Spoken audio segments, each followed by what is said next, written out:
Hey Noir fans, Jason here from Speakeasy Noircast. So when Carly and I started looking for solutions for our podcast, we discovered there were way too many options available. We almost gave up looking for the right fit and came close to forking over a bunch of money for one size fits all type of solution. Then I stumbled upon Anchor FM. Not only is this amazing service free, but we can record and edit our podcast directly from Anchor FM or even on our phone when we're on the go. That alone saves us a ton of money and time.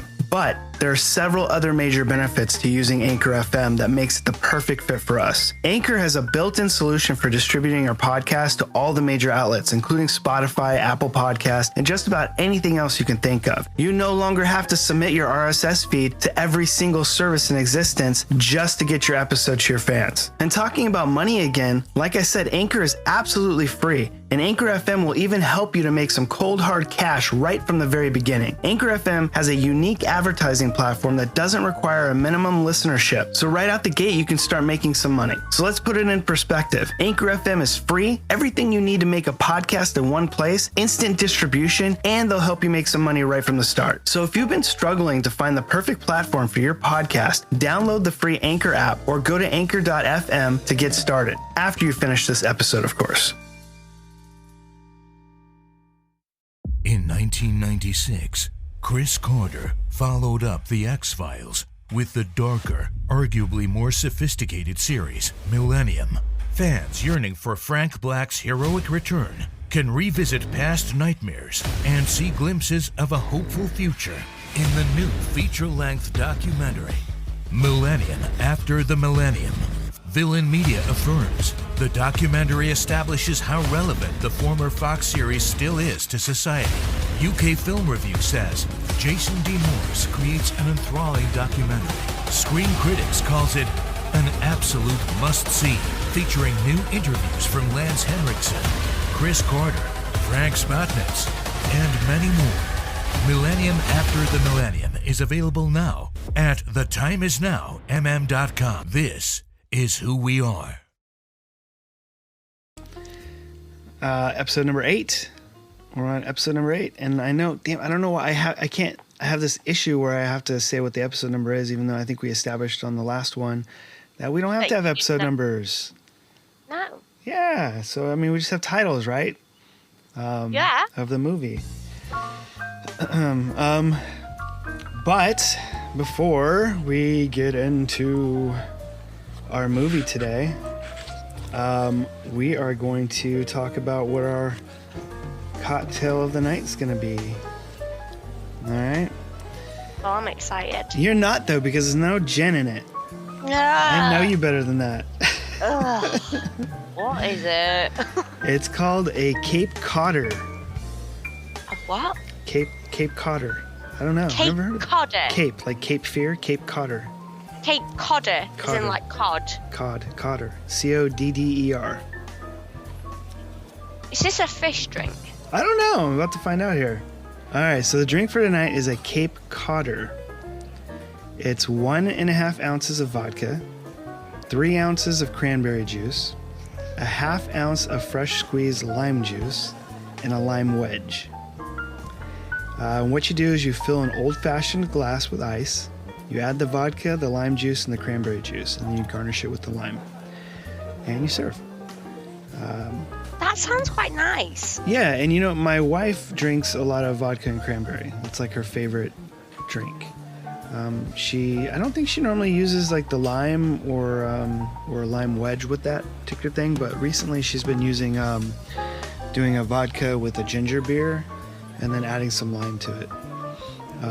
And I have a hard time with ginger beer because I love ginger beer. It like burns.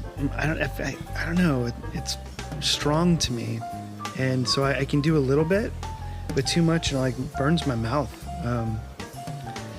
Like I don't know. But she loves it too. She loves ginger beer. But ginger can be kind of harsh for me. I don't know. But there you have it, guys. We're drinking a Cape Codder, which is a pretty simple drink with simple ingredients, and you should be able to enjoy it along with us, all right? Drink along. Drink along.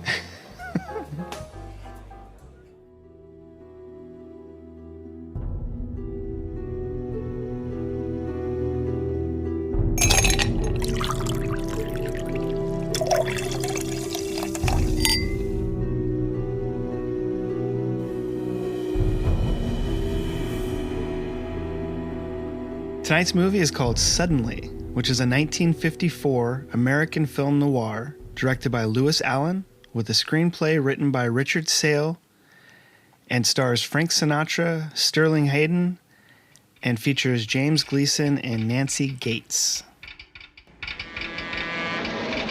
Special train number 1019 carrying the President of the United States will arrive suddenly 5 p.m. today with Secret Service operatives arriving 115 Kearney, acting chief, U.S. Secret Service. It's a funny sort of feeling to have control of life and death. You could miss a man if you had a mind to, or you could kill him dead in his tracks. And that made you kind of God. And I liked it. Without the gun, I'm nothing. And I never had anything before I got one. I was somebody. I'm no traitor, Sheriff. I won a Silver Star. Mrs. Benson? Yes? For heaven's sake, FBI.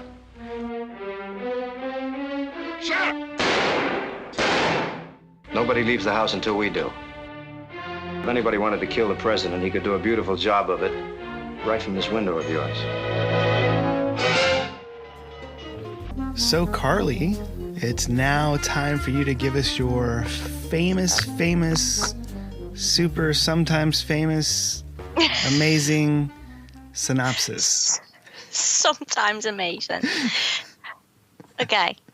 Are you ready? I'm ready. I can't wait to talk about Frank Sinatra's hair. I'm so excited. But here we go. Okay. A slightly psychotic and charming Blue Eyes sees his intricate plan to assassinate the president unraveled when he starts to talk about his feelings.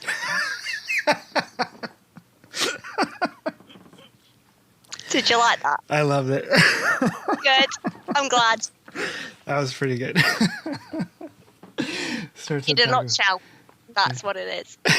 It is. It's funny. The whole movie is Frank Sinatra in therapy. Pretty much, yeah. That's funny. Confession time, Carly. I've only ever seen one other Frank Sinatra movie. Which one? It's famous. Okay. And it is. And I have to get the title right here. Yeah, you do. I'm hella dumb. Hold on. IMDb to the rescue. I mean, Frank Sinatra is the only person I love more than Humphrey Bogart. Just throwing it out there. Oh, man. Something.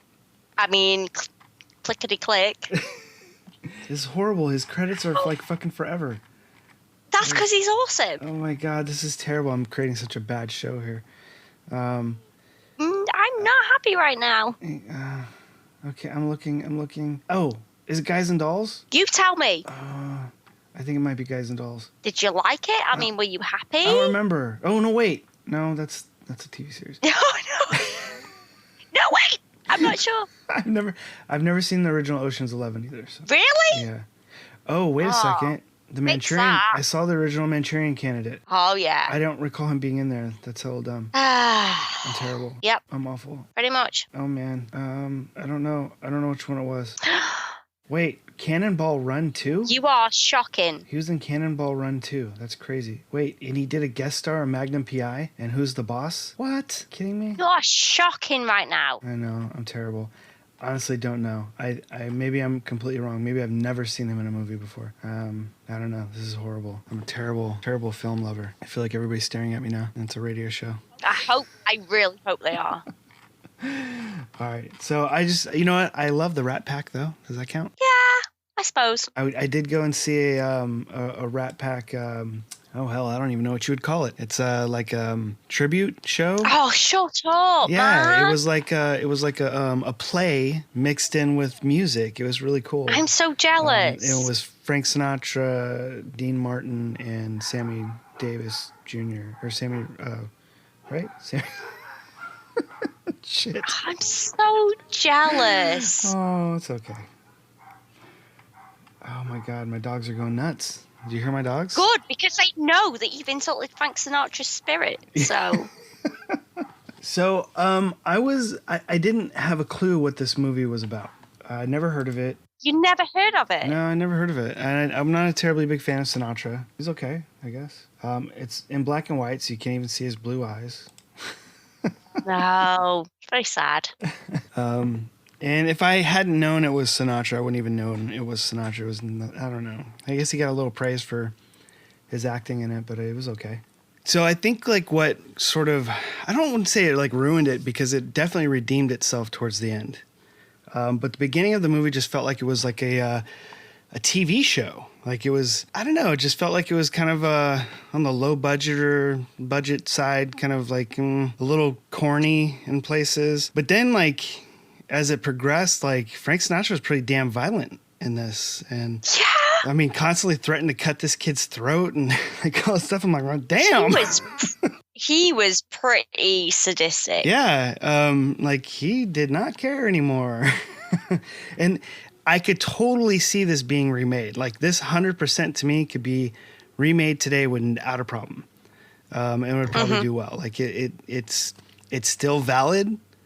In terms of like the content, there was nothing about it that felt dated in that way at all. The whole setup and payoff, and even the little plot devices like with the electrocution, all that kind of stuff. All these things like could still 100% play today, just perfectly fine. And I do know that they did a remake in like 2013, I think it was, with Dominic Purcell. I haven't seen it, but I dread telling people who directed it, but it was directed by Uwe Boll. Considered probably the worst director that, exists today, but regardless, there was a remake of it, and the movie got better for me as it went along. So I was pretty excited about that. I think once Sinatra started actually kicking into high gear and with the threats and the danger kind of heightened for the family, I think it started to really kind of make more sense to me and feel less television. Because at the beginning, I don't know, just felt too much like it was like an episode of like, I don't know, Andy Griffith or something. I don't know. It's terrible. But, oh my God. Your dogs are very unhappy about your Sinatra bashing. They hear anything outside and they go freaking nuts, man. It's ridiculous. I mean, I'm not being funny. There's nothing better on this planet than Frank Sinatra being menacing. I read that this is the first time that he was hired to play like a bad guy, or they called it a heavy. Yeah. And I think he did a pretty good job. Like for me, it's like I was able to remove the fact that it's Sinatra. Like I didn't care that it was Sinatra. And it didn't really matter to me. So, I mean, overall, I thought he did a pretty decent job doing that, because he was scary. He was menacing, up to a certain point. And I mean, you could totally feel for this family and what they're going through. And, there's a certain point in the movie where the mother threatens to kill him or something, and he's like, you don't have the guts or whatever, and then tosses her his gun, and she can't shoot him because she's worried that after, or if she misses or he doesn't die or something like that, that the kid's still going to be killed, her son's still going to be killed. And I mean, there's just little moments like that just gradually escalate, and you can just it has a real sense of fear of like, what would happen, what would we do if that happened in our situation? Like, how would we feel? Would we take that chance and shoot him? And I'm like, fuck yeah, shoot him. Oh yeah, the kid. Maybe she misses. Maybe it doesn't kill him. Maybe they get in bigger trouble. Who knows? So I don't know. I guess as it went along, it definitely started improving quite a bit for me. That's so strange, because I was hooked from like the first freaking couple of scenes. Well, I would say that like the very first scene I was intrigued by because it didn't open with credits like most movies do of that time period. It opens with, again, and maybe that's the reason why it felt more like an episode of TV, because it just opens with the car driving by and stopping and, talking to the police officer for directions and setting up the whole idea of the town, and the town's name is Suddenly. And the idea behind that is that things just kind of suddenly happen here. Otherwise, it's a quiet place kind of thing. And they bookended that, and they did the same thing at the end of the movie, which is all fine. But I think maybe it was that strangeness of opening with the scene opposed to the credits that kind of threw me off. And maybe at the time that it was released, that was sort of ingenious. I don't know.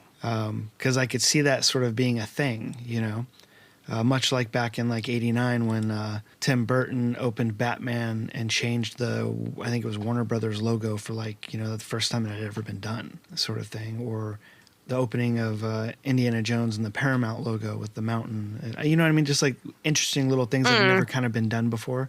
Maybe that was sort of like the idea behind that at the time. I don't know. But having, seen a lot of these film noirs of that time, and this being I think the first that I can recall, that straight out the gate opens with the scene and no credits, was like kind of like, it feels like TV or something. But there was enough to grasp onto.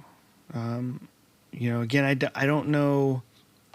I do think that there were some plot devices that were fun and were set up well. Some good foreshadowing, such as the TV. The family TV's broken and Grandpa's trying to fix it and almost electrocutes himself. So they call the repair guy.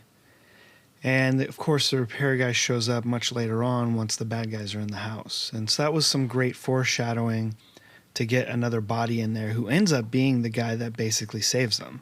And then dying himself. Spoiler, sorry. Whoopsie. Yeah, when you're like a 100-year-old film, everybody's hopefully seen it. But,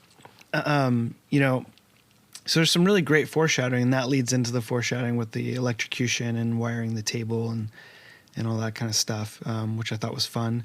Of course, wouldn't have worked because they're still wearing rubber-soled shoes. So I think the full-on logic behind that probably didn't work, but the idea was cool. And then also the foreshadowing with the kid and his toy gun.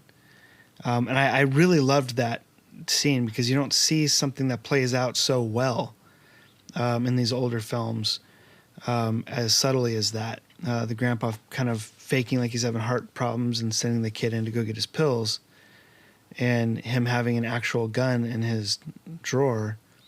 And the kid's smart enough to switch the guns out and bring it back in. I just thought that was just great work on the writing and directing of it. Oh, I really loved the scene where they were all dead scared that the kid actually had a gun. Oh, it was funny. Yeah, it was funny. Yeah, I thought that was so funny and just so fucking awesome when Frank Sinatra's just laughing about it and his mate's proper scared. I just thought that was brilliant. Yeah, that was a pretty funny. There's actually quite a few little funny moments like that in the movie. Yeah. Which I think helps balance it out pretty well. And I was kind of surprised that his buddy that he sent back into town to kind of check up on things was killed. Oh, were you? Yeah, I didn't think that was going to happen, but I guess like looking at it, from a bird's eye kind of view, it totally makes sense, and definitely probably would have happened in a current movie of today. That makes sense, but I don't know. I was a little surprised when it happened. I figured. I think maybe it was because, why didn't he just show him his FBI badge? Didn't they show up to the house with FBI badges and stuff? That cop wouldn't have known whether he was FBI or not, and he probably could have skated. Oh, that is fantastic when he gets in the house and he gets all the information that he needs out of them in about 2 minutes flat. Right, yeah. No, it was great. And brilliant. Yeah. That is brilliant. And I don't know, I didn't realize that they weren't FBI at the time. I don't know if that was supposed to play out that way. I mean, obviously it was different people than we saw previously, but I didn't put it together that those were the bad guys. Until you're supposed to. So I mean, they're for as much as the beginning that I didn't I guess care for per se, it redeemed itself as it went along and got better. So I ended up liking it quite a bit. But it just wasn't because of Frank Sinatra. It wasn't because of any particular thing. I honestly just think it was the writing and the directing that really like made it shine, because it was one of those movies that was just well thought out in terms of that. Yeah. And I mean, Sinatra was fine. Like, I didn't have a problem with him at all. There was nothing where I was just like, I don't like him. It was totally fine. But I don't know him well enough to just be like, oh my God, it's Sinatra. Oh, this is fantastic. Oh, he did, you know what I mean? Like, that didn't affect me whatsoever. Like, that could have been a nobody as far as I knew. Like, I wouldn't have recognized him as Sinatra over anybody else. Like, it wouldn't have mattered to me. But he was totally fine in it. I thought he was good. He played the role well. I thought his character was funny at times and tragic. Overall, I just think it came down to the writing and directing that really made it shine in a way. I think they did a great job with the foreshadowing and setting up the plot devices and, playing it all out. See, that's weird, because I also agree with everything that you said. However, I think that when he's talking to the camera, when he goes into his monologues, yeah, mm-hmm. and he's talking to the camera, that is just Frank Sinatra just shining. What a freaking menacing star he is. Honestly, terrifying. Because he's talking to you. He's genuinely terrifying. Yeah. I mean, I think I think part of that it comes from you being more of a fan of him. Well, maybe. Which is totally fine. Oh, God, I'm glad. Well, I mean, like, in the sense of, like, that doesn't, like, for me, that doesn't make it bad or good. It doesn't change, like, my opinion per se. But I understand when somebody, knows more about an actor or a musician or something like that and understands the quality that they can pull off, or maybe when they do something that totally amazes them. I completely understand that, and not being like a Sinatra fan per se. It didn't grab me as much because, I mean, I don't really know him. I don't really know much about him. Interesting thing for me, fun fact, probably not fun, but a fact. I grabbed this out of a bargain bin for like £2, which is like what, $1.50? Yeah. So I grabbed this out of a bargain bin because I happened to have watched another Frank Sinatra film that was, I think it was like Ship Ahoy or something like that, something where he was singing and dancing, and I kind of liked him and I thought he was funny. And I grabbed this because I thought, oh, Frank Sinatra, liked him in this film. And I thought it was brilliant. That's good. That's amazing. Honestly. And this is kind of the film that cemented me as a lifelong Frank Sinatra nutbag fan. Well, that's cool. I mean, and I think that's the best way to, become fans of things like that is, it's like gateway. Yeah. Because also I find the Kennedy kind of assassination not interesting is probably the wrong word and will probably be a bit offensive, but I do have a big interest in the Kennedy assassination, and I just thought for this film to come sort of like 10 years before it is fascinating to me. Absolutely fascinating. Yeah, it was, I don't know if I would say it's ahead of its time. It definitely references, Abraham Lincoln and things like that. And I read something about it being based off of, I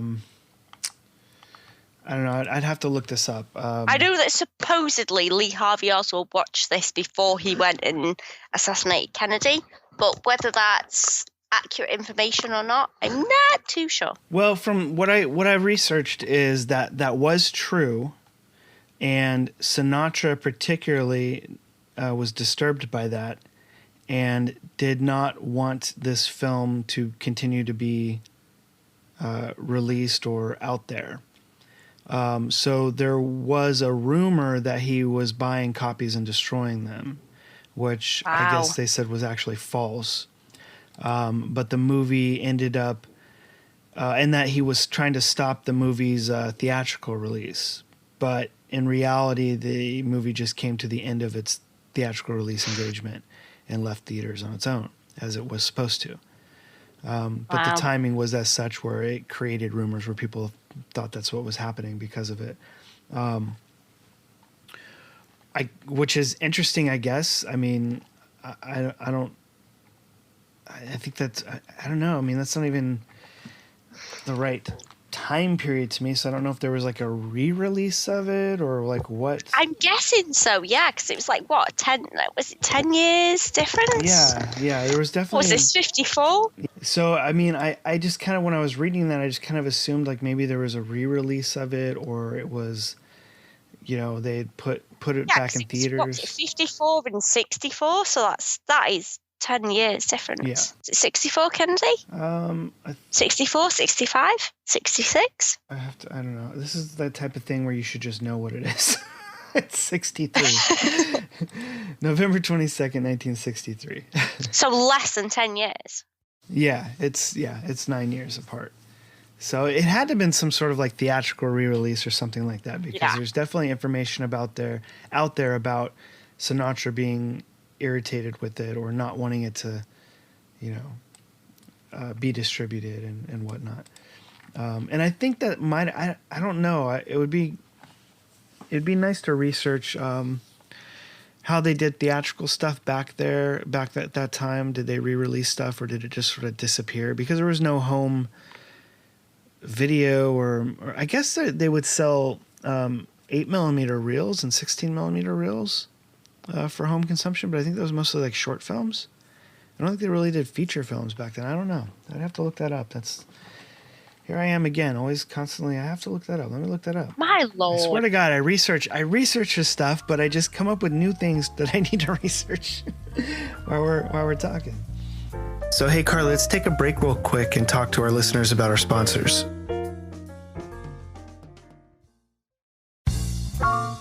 All right, guys, we're back, and we're going to keep talking about this film. I think I love one of the things that I really like about this is the kind of war undertones and the fact that he unravels because he ends up talking about the war. Basically, because they trigger him with a certain thing, that's how it all unravels. Because if he'd have just been a badass that didn't speak to anybody and didn't have anything to say, he'd be fine. He'd have shot the president, no problem. But because he got drawn into these triggers and defended himself and what have you, that's how he unraveled, because he showed his weakness. Right, and I think that's... To the world's most pushy policeman, by the way. Right? I mean, he walks into a shop, you should have married me. We're getting married. I mean, all right, love, I'll buy your son a gun. Okay. I think that's kind of what makes his character less one-dimensional. Like, if he definitely wasn't the stoic, quiet thug. All right, he's got issues. His character is he has a lot of freaking issues. Yeah, John Barron he's a tough guy, but it's because of what he's been through in his life. And people like that, they have pressure points, and I think that's why the sheriff was so... I mean, he was obviously a very forward person anyways, but he had no qualms with like trying to find the right buttons to push with Barron. And it created a good dynamic. It was a fun dynamic. I think Hayden played that role pretty well. I think that was, you know, I mean, it was a bit over the top, but he was trying to be. He was trying to like to push and push and push till this guy broke, and he put him off balance because he knew that this is what was gonna, you know, probably stop what was happening or save the day kind of thing.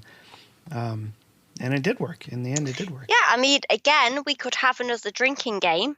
Every time Frank Sinatra mentions, was it Silver Star? Yeah, right. Every time, we wouldn't make it to the end of the film, so.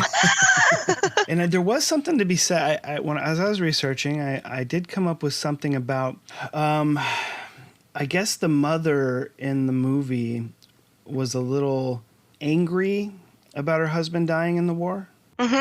And the original story or concept this came from, the mother did not have those negative feelings about the war. So I do think that the director and the writer were creating a statement, a sort of anti-war statement, which is totally understandable. I get it. As opposed to what the original idea came from, which I believe this came from a book or a short story or something. See, I like that though, because the whole idea of the war is kind of like they made a generation of murderers and then just cast them out. Mm-hmm. Yeah. And that's what I really freaking like about this is the fact that like they made this guy and then they sent him back out into society and pretended that he was going to be fine. He's clearly not fine, but they were like, oh no, not our problem. Let him go do what he wants. And I think there was very little data for society to have digested at that point to know that was going to happen. So I don't necessarily blame the government or any of that stuff at that time for it. Yeah. You know, but after that, when we get into like Vietnam and all that kind of stuff, that's when you're like, hey, you're just repeating the same damn mistakes again. And that's where we get movies like Rambo, which is basically the same thing as this. Mm-hmm. You know, it's not a home invasion movie, and Rambo still is more of a respectable or upstanding person, I guess, in a way. But, you know, the concept and the idea behind the war creating a monster and just throwing him back into society is still the basis of that film, 30 years later. Mm-hmm. You know, so we obviously did not learn from our mistakes. And then we saw it again with Desert Storm, and now we're seeing it again, you know, with the, what's the other more recent war? I can't think what we call it, but anyway. So we're not learning from our mistakes, and that's the sad part. And we have all these broken people because of it, and we're not taking care of them. You know, so you're absolutely right on that, Carly. It's that is one of the fascinating points of this movie that I think would definitely help it be a film that could be made today. And because he constantly unravels because his trigger is kind of like, you're not a war hero, and he's like, fucking yes, I am. Yeah, because he did everything he was asked to do. Exactly. He did what he was asked to do. He did his job, and he's like, this is what I've become, and if you don't like it, this is what you made me. And that's how he unravels, because he actually opens his soul out to people and they kind of manipulate it in a way that's for the positive. Mm-hmm. But yeah, poor Frank Sinatra. Fucking, I absolutely loved the code word as well, hangover. Right. that is genuinely that's my code word for anything. Nice. Hangover. If I say hangover, guys, shit's getting real. I love the police are like, code word hangover. Best code word ever. Yeah, I'd have to agree with that. I like that too. That was funny. Is there anything you didn't like about the movie? Do you know what? I'm a bit skewed though, because the Kennedy assassination fascinates me, and I freaking potentially love Frank Sinatra a little bit, just a fraction more than Humphrey Bogart. Which is sad to say. Yeah, I know a lot of people are going to hate me. But I feel like I have a tiny fraction more love for Frank Sinatra than Humphrey Bogart. And this isn't on a purely physical good looks kind of sense? No, I love everything about Frank Sinatra. I love his music. I love him. I love his films. I love his songs. If Humphrey Bogart sang, then there'd be a contest, but he doesn't. You know, he had a massively bad temper, right? I mean, he's my spiritual animal. I feel like he is. I don't think you have a bad temper at all. No, there's something about Frank Sinatra that I can't explain, but I adore. And I think it's his temperament for like just people. Huh. I genuinely think that. But Humphrey Bogart and Frank Sinatra is a very, very close call for me. But I think that Frank Sinatra potentially edges him out a little bit. Well, I just know that he had, and I don't know a whole lot about him, but I do know that It's been said that he's had a massively bad temper. I mean, have you spoke to me when I'm mad? I mean, I have a massive fucking... Well, I have, but it's different. Like, I try and be nice, though, because, you know, I like you guys. I mean, but I'm saying, like, it seems like there's some people that get mad just because they're an angry person. And then there's other people that get mad for real reasons. And I feel like you're more of a person that gets mad for real reasons. I don't know. I am quite an angry person in general, so... Maybe you guys are spirit animals. I don't know. Do you feel like you're a Jekyll and Hyde? Yeah. A little bit. A little tiny bit. I've seen a lot of Frank Sinatra films, and this is the bomb for me. This just shows why people should love him as much as I do. And if you don't, screw you. You're wrong. But again, it could be because I'm fascinated with other things, and there's a couple of other things that seep in my brain to affect this film. So, I don't know. I'll be interested to hear your rating on it. Of whether I like it or not? Is that what you mean? Mm-hmm. Mm-hmm. Yeah. Well, are we at that point? Do we want to grade this thing, or? I mean, we could. It's up to you. Ball's in your court, love. All right. So I guess, I laughed at myself when I was first watching it because it felt like it was a bit of a TV show, all right, when it first opened. But it didn't ruin it for me. Okay. Again, as the movie progressed, it got better and it got better and it got better. And again, none of that was based on Sinatra. Like, maybe I need to see more films that he's done. Maybe. I primarily only know him from singing. And I'm not even really that great with them. I like the Rat Pack, but I don't delve in too deep with that. But so it wasn't really a basis for me in terms of whether I liked the movie. I didn't dislike him. So is this where you tell me that you did not steal a piece of sofa that Frank Sinatra sat on? I did not, no. What? No, I didn't see the real Rat Pack. I mean, you didn't open a piece of couch for me? No, I don't know what you're talking about. Oh, whatever. Carry on. All right, so I don't know. I was intrigued by this movie because it felt like it was so now. Like it could totally be a movie that comes out now. And that impresses me a lot. I'm surprised that the movie fell in the public domain. I don't know if you knew that, but it's in the public domain. Really? Yeah. But I'm going to have to give this movie a solid 7. What? Is that good or bad? I'm not happy with that. No? No. This is like LA Confidential all over again. What? Roles reversed. My LA Confidential was a 10. Yeah, roles reversed. Oh, roles reversed. Okay, I missed that. Yeah. Because I liked it. I thought it was a competent, well-made movie. It wasn't. It didn't. I don't know. It didn't like. I didn't walk away from this going, "Damn, that was a great movie." Or, "Damn, there was like amazing performances in it." It was all right. Really? Yeah, like I loved what they did. I thought it ended up being a great movie. I enjoyed it quite a bit.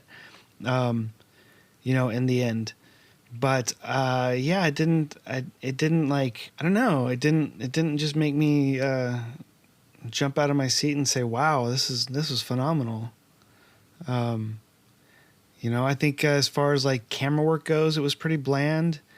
I think the acting was fairly average. Wasn't nothing I was terribly impressed with. The greatest thing I really think was the script and the direction, specifically in terms of how they worked out the foreshadowing and the plot devices. I thought they did a great job doing that. But otherwise, yeah, I mean, it was an average movie that was probably better than most average movies. Oh my gosh. I don't even know if we can be friends anymore. I am so... I don't want to say offended. I'm so You're offended. upset. I'm Don't be upset upset. on behalf of Frank Sinatra's estate. Oh, no. Wow. I don't have words because again, the plot, I could be tapping into my whole I love the Kennedy assassination and blah blah blah because I do. So that's a massive draw for me straight away, is that I find it so interesting that this film came out 10 years beforehand and then it kind of foreshadowed a realistic thing that happened. I genuinely, I know we always bang on about actors, but there's not many actors, joking aside, that I can say that I think pull it in. And I genuinely think that Frank Sinatra, to be fair, I think everybody, not just Frank Sinatra, I think everybody in this film pulled it in and did a freaking fantastic job. There's not one person that you can fault that I would say in this film at all. They were all amazing. Even the freaking repair guy, even a TV repair guy that came in and ended up getting bloody shot. They were all fantastic. I think the casting was amazing. I think the dialogue was just so sharp. They were just so on it. I just thought it was brilliant from start to finish. I really genuinely do. I think that's fantastic. I would have to agree with you. I think the cast was pretty good. The wife was amazing. The kid was amazing. Even the annoying cop that's the best cop in the world that wants to marry fucking everybody and decides he's going to marry them. Even he, being a prick, ended up being good. You know, everybody, even the granddad that had a story for everything, that depressed people the first 2 minutes he started talking. Even he was amazing. Like, in the end, it all ended up working out, and I thought they were fantastic. And I genuinely think that this is like, if you're ever going to say, why should I like Frank Sinatra? Fucking watch this. Don't care about his singing, don't care about anything else. Watch that film and tell me you don't like Frank Sinatra. Right. Because I genuinely do not understand how you can not watch this film and not appreciate him. Because he stole the fucking show. He really did. I don't not appreciate him. I just didn't find it to be as... when you have a well-written script like that, obviously finding the right actor helps quite a bit. I think it was everything came into line to make this fantastic. So it was like direction was perfect, script was amazing, Frank Sinatra was the fucking bomb, all the supporting cast were amazing. I think it all fell into line and to be fair, I'd say potentially the last act is where it let it down. Really? Because it was very, very tense until the last act. But even the last act wasn't necessarily bad. It was just not as amped up as potentially other films of the time were. Wow. And I'm the exact opposite. Well, when you think about like the Desperate Hours and stuff like that, their last act was fucking boom. It was very amped up. It was very in your face. When you compare it to films like that, yes, okay, the last act was a little bit more slow going for the outcome. Mm-hmm. It was more of a tense build, but it didn't take anything away from it, I would say, personally. All right. Well, I mean, I feel you. I totally understand. I get where you're coming from. And you still give it a what? 7? Yeah, I still give it a 7. I think it's a good movie. I mean, I like it. It didn't... you know what I think? I think maybe We didn't have you here over Frank Sinatra. No, I think maybe I didn't enjoy Sinatra as much in this movie because the film itself was more about real issues. Okay. You know, like it had a purpose. It had a a meaning behind it, and that they were trying to get across, about PTSD and how we treat our soldiers and things like that, Mm-hmm. which I think overshadowed the fact that it was Sinatra. So Okay. in my brain, I think that's where I automatically went to, because I don't particularly enjoy war films or movies that are about it. I think I got really burnt out on them at some point, just because there were so many being made at the time, and a lot of them were kind of the same. So seeing a movie like this, where it's not in a war setting, but it's still about war and the issues that relate to that, and there is no real war going on in this movie, helped a lot, and helped to be able to focus on those issues that they wanted to talk about. Yeah. See, I felt this was kind of like a blueprint for the Manchurian Candidate, if that makes sense. It was kind of like if that character had carried on and got away, that's who he'd be. Which is quite likely, because he also, produced that. And I'm sure that, he had some love for that kind of genre as well, and those ideas. And I mean, that would make total sense. But I think that those story elements and those ideas probably kind of overshadowed the fact that it was Sinatra, or even his acting or whatnot. And I think that's okay. I think that's totally fine to have the story be more important than any of its given parts. I think that makes the movie more impressive that way. I feel like this kind of maybe set the blueprint for stuff like The Desperate Hours. Yeah, I mean, I guess so. I mean, again, I just feel like a movie like this is way more personal. So it's kind of different. And again, that's my whole reasoning of it overshadowing the fact that it's Sinatra, is because the script and the story is way more personal, and that's really more important than whoever's playing the role. Almost like a biography kind of movie. I know they like to throw stars in those films to try to get people in the seats, but it's really the story that should be front and center. Like recently, Mark Ruffalo in Dark Waters. I was so impressed with that film because Mark Ruffalo made himself so understated. He wasn't trying to win an Academy Award. He wasn't trying to overshadow the story. And you almost forget that attempt. Becoming so invested in the idea and the story that becomes front and center over the actor. And that's when I truly feel like art is doing its job fully. It's no longer like a popcorn culture. It's like we're telling something that's important, and you're really investing your mind and your senses to it. And I feel like this is that kind of movie like that, especially probably the time period that it came out. And you could say it's ahead of its time. It's one of those stories that we can understand right now today, and it fully fits in today's society. And that's amazing to me, to have a film like that and still be completely relevant. So it definitely has its appeal and its amazingness to it. But as a film as a whole, it didn't impress me in terms of like Citizen Kane or something. Like there's a lot of technological things that were just amazing that were done for like the first time, or stuff like that. Like it didn't. They let the story speak for itself, and it's a good, well told story, and that's the way it should be. I wouldn't want it to be like a big film that is overshadowed by other stuff. I don't think it would have made it more important. If that makes sense. I don't know. Does that make sense? I can understand what you're saying there. Yeah.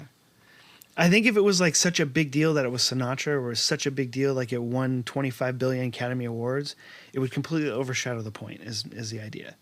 Like, I think it being what it is perfectly more, better and more authentic for that story than to be something bigger than that. So, gens out of gens, 7 gens out of 10 for me. And what are you going to do, Carly? Did you tell us? It's obviously going to be a 12 out of 10, right? I mean, I think I'm going to throw out I'm torn between a 9 and a 10. Ooh, this is interesting. I'm torn between a 9 and a 10 very badly. Because I feel like a 10 is because I love Frank Sinatra so much. Uh-huh. Perhaps Okay, I'm see. adding an extra gin just because it's him. Yeah, you're trying to keep your emotions at bay here. Yeah. I get it. All right. The film itself, I feel like is potentially an 8 or a 9. Okay. So if I say the film is an 8, then add an extra gin for Frank Sinatra, that's a 9. So I'm going to go 9 out of 10. All right. No, that's perfectly respectable. And that makes me feel better about my rating because I don't think we're too far off, especially if you're rating the film on its own as an 8. Yeah. We're only one bottle of gin away. Yeah. I feel, 8 out of 10 gins for the film, an extra 9 because it's Frank Sinatra. So, yeah. That makes sense. Yeah, and I totally get that. I love this actor and he makes the movie better for me kind of thing. I'm that way with like Lance Henriksen. Like anything that I'll see him in is like, you know, I know a lot of people say this, it's but amazing. It's true. Yeah, he could take the complete pile of crap film and he elevates it just being in it because he has this gravitas to him. This aura. Yeah. And I totally get that. So I totally understand that idea behind, loving an actor that can, do that for you. Guy Pearce, on the other hand, is not one that I would see as being that. Again. I only got to bring him up because I just saw him in Bloodshot, which is, he was fine in it. It wasn't a... He didn't ruin it. No, he didn't ruin it. It was fine. It was a good movie. All right, well, there we have it. We have 7 out of 10 gens and a 9 out of 10, and we now know that Carly loves Sinatra, Old Blue Eyes, better than she loves a bogey, which is surprising the hell out of me. Jesus, these confessions are devastating. I know. Can't help it, man. Right. I think that I'm going to have to go back and watch some more Sinatra movies, though. Oh, please do.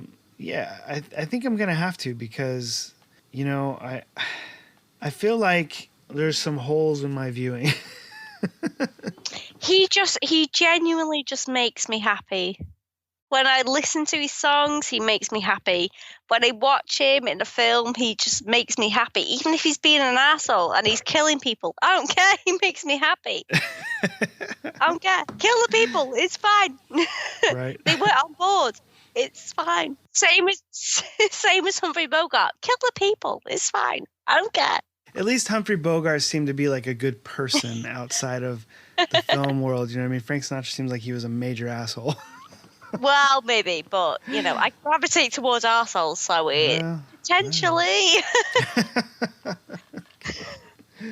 My social gathering, maybe that has an effect. I don't know.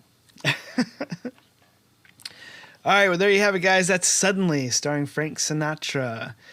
If you guys want to leave us a message, you can give us a call at 818-643-1441. Maybe suggest us a movie to watch or tell us how wrong we are with our opinions and how we can make the podcast better for you. And I guess that's it for tonight, Carly. We will see you guys next time. Bye-bye. He's looking at you, kid.